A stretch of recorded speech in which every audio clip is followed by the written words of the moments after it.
அதிர்ச்சியில் சீனா. இதை பற்றி லென்ஸ் பகுதியில் பார்க்கலாம்.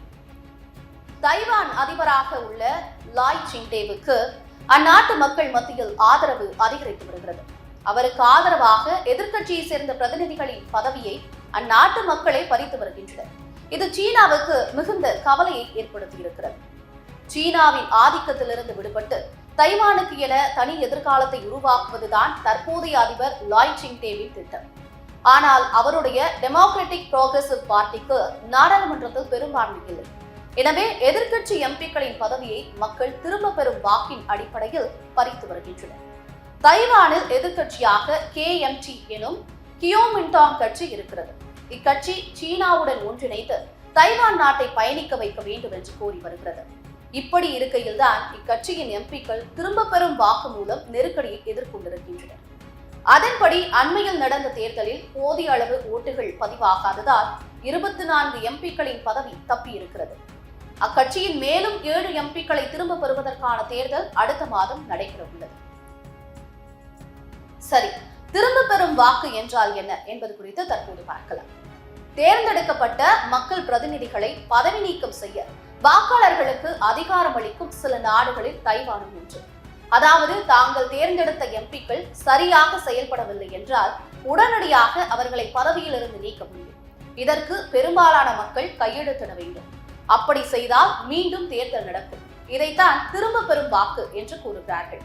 இதில் கவனிக்க வேண்டிய விஷயம் என்னவென்றால், KMT கட்சியின் ஆட்சியில்தான் இந்த திரும்ப பெறும் வாக்கு எனும் நடைமுறையை கொண்டு வரப்பட்டது. இது குறித்து ஒரு பேட்டியின் போது பேசிய KMT கட்சியின் MP லாய்ஷி பாபு, இது வெறுப்பால் தூண்டப்பட்டிருக்கிறது, குறிவைக்கப்படும் எம்பிக்கள் அரக்கர்களாக சித்தரிக்கப்படுகிறார்கள் என்று கூறியிருக்கிறார்.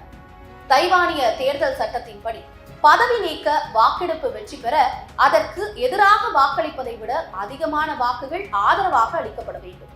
மேலும் பதிவு செய்யப்பட்ட வாக்காளர்களில் குறைந்தபட்சம் 1/4 பங்காவது MPயை நீக்க வாக்களிக்க வேண்டும்.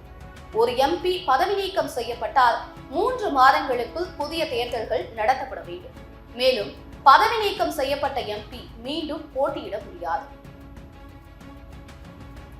எதிர்க்கட்சி எம்பிக்கள் கணிசமான எண்ணிக்கையில் பதவி நீக்கம் செய்யப்பட்டால் சீனாவின் பொருளாதாரத்தை மேலும் மாற்றுவது உட்பட தற்போதைய அதிபர் தனது கட்சியின் திட்டங்களை நிறைவேற்றுவது எளிதாகும். மேலும் தைவானின் உயர்நீதிமன்றத்திற்கு அவர் விரும்பும் நீதிபதிகளை நியமிக்க முடியும். கடந்த ஆண்டு ஜனவரி மாதம் தைவானில் அதிபர் தேர்தல் நடந்தது. அதில் தற்போது அதிபராக இருக்கும் லாய் வெற்றி பெற்றார். ஆனால் எதிர்க்கட்சியான KMT 113 இடங்களில் 52 எம்பிக்களை கைப்பற்றியது.